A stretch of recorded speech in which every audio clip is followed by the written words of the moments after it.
ভারতীয় ভাবধারা নিয়ে ভারতবর্ষকে বিশ্ব দরবারে শ্রেষ্ঠের আসনে উন্নীত করুক, এই লক্ষ্য নিয়ে আজকে আমরা স্বামীজির প্রতি শ্রদ্ধা নিবেদন করতে স্বামীজির জন্মজয়ন্তী পালন করছি। বিদ্যালয়ে স্বামীজির মূর্তি স্থাপন এটা আমাদের স্বপ্ন ছিল। আজকে এই আনুষ্ঠানিকভাবে আজকে এই শুভ দিনে সেই স্বপ্ন আমাদের সার্থক হচ্ছে। আজ 12ই জানুয়ারি ভারত পথিক স্বামী বিবেকানন্দের 163তম জন্মজয়ন্তী। দিনটি দেশ জুড়ে জাতীয় যুব দিবস হিসেবে পালিত হচ্ছে। 1863 সালের এই দিনে কলকাতার সিমলা স্ট্রিটের দত্ত পরিবারে জন্মগ্রহণ করেছিলেন বীর সন্ন্যাসী নরেন্দ্রনাথ। তার জীবন ও দর্শন কেবল সন্ন্যাসীদের জন্য নয়, বরং সাধারণ মানুষের প্রাত্যহিক জীবনের অন্ধকার দূর করার এক উজ্জ্বল প্রদীপ। বিবেকানন্দের আদর্শ আজও পৃথিবীর কোটি কোটি যুবকের প্রেরণা। সবসময় অন্যের কল্যাণ করার চেষ্টা করো, দেখবে ঈশ্বর নিজে থেকেই তোমার কল্যাণ করছেন। স্বামী বিবেকানন্দের এই মহামূল্য বাণীকে পাথেয় করে সুদর্শনপুরের শারদা শিশু তীর্থে বিদ্যাভারতী উত্তরবঙ্গ অনুমোদিত যোগ আধারিত শিক্ষা প্রতিষ্ঠান বীর সন্ন্যাসী স্বামী বিবেকানন্দের আবক্ষ মূর্তির শুভ উদ্বোধন অনুষ্ঠিত হলো 12ই জানুয়ারি সোমবার। জাতীয় যুব দিবসের ঐতিহাসিক দিনে মূর্তির উদ্বোধক হিসেবে উপস্থিত ছিলেন রায়গঞ্জ রামকৃষ্ণ আশ্রমের পূজ্য পদস্বামী পরিষত্তানন্দজি মহারাজ। তার পবিত্র উপস্থিতিতে অনুষ্ঠানটি এক আধ্যাত্মিক ও ভাবনাময় আবহে সম্পন্ন হয়। সারা দিন ব্যাপী স্কুল প্রাঙ্গণে চলে স্বামী বিবেকানন্দের বাণী পাঠ, তার জীবন ও আদর্শ নিয়ে আলোচনা সভা এবং আত্মজীবনীমূলক বক্তব্য।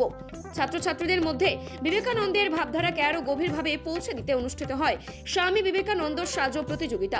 প্রতিযোগিতায় অংশগ্রহণকারী ছাত্রছাত্রীদের মধ্যে প্রথম, দ্বিতীয় ও তৃতীয় স্থানাধিকারীদের হাতে পুরস্কার তুলে দেওয়া হয়। ওই অনুষ্ঠান শুধু একটি মূর্তি স্থাপনের মধ্যে সীমাবদ্ধ ছিল না, বরং ছাত্র সমাজের মনে মানবিকতা, আত্মবিশ্বাস ও দেশ গঠনের আদর্শ বপন করার এক অনন্য প্রয়াস হয়ে উঠল। স্বামী বিবেকানন্দের আদর্শ অনুপ্রাণিত হয়ে আগামী প্রজন্মকে গড়ে তোলার যে এই শিক্ষা প্রতিষ্ঠানের মূল লক্ষ্য, তা আবারও স্পষ্ট হয়ে উঠল এই অনুষ্ঠানের মধ্যে দিয়ে। স্বামী বিবেকানন্দের জন্মদিনে স্বামীজির প্রতি শ্রদ্ধা নিবেদন করতে শারদা শিশু তীর্থ সুদর্শনপুরে স্বামী বিবেকানন্দের মূর্তি স্থাপন হলো। যুব সমাজের উদ্দেশ্যে স্বামী বলেছেন, উত্তিষ্ঠত জাগ্রত প্রাপ্য বরান্য নিবেদিত।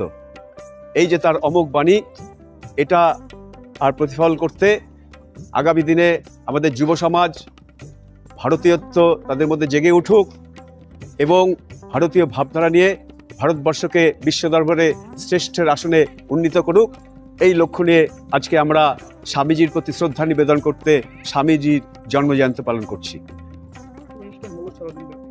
আজকে তো আমাদের শুরুতেই রামকৃষ্ণ মিশনের স্বামীজি এসেছিলেন, স্বামী পরশানন্দজি মহারাজ। উনার উপস্থিতিতে, পূজ্যপাদ স্বামীজির উপস্থিতিতে আর শুভ উদ্বোধন হয়েছে স্বামীজির মূর্তির।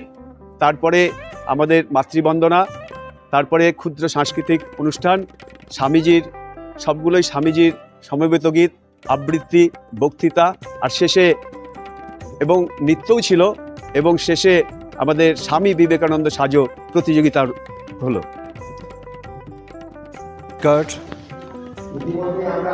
জীবী শিব, প্রত্যেক জীবের মধ্যেই ঈশ্বর বিরাজিত রয়েছেন। জীবে প্রেম করে যেই জন, সেই জন সেবিছে ঈশ্বর। এই যে ভাবনা, এই ভাবনা আমাদের ছোট ছোট ভাই বোনদের মধ্য দিয়ে স্বামীজির যে বাণীগুলো রয়েছে, আমরা নিজেদের মানুষ বলি, মান অর্থে আত্মসম্মান, হুশ অর্থ জ্ঞান লাভ।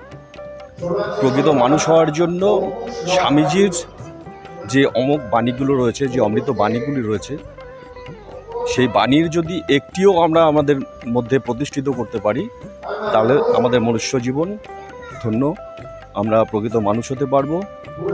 বিদ্যালয়ে স্বামীজির মূর্তি স্থাপন এটা আমাদের স্বপ্ন ছিল। আজকে এই আনুষ্ঠানিকভাবে আজকে এই শুভ দিনে সেই স্বপ্ন আমাদের সার্থক হচ্ছে। চোখের সমস্যা বাড়ার আগেই আজই আসুন জীবন রেখা হসপিটাল, আপনার পরিবারের নতুন ভরসা। নর্থ বেঙ্গলের সেরা সুপার স্পেশালিটি হাসপাতাল জীবন রেখা, অভিজ্ঞ ডাক্তার, আধুনিক lab, 24x7 emergency services, neurology, cardiology, orthopaedics, gastro, দন্ত ও চোখের চিকিৎসা একসাথে, আইসিইউ, এনআইসিইউ এবং NABL অ্যাক্রেডিটেড প্যাথোলজি ল্যাব।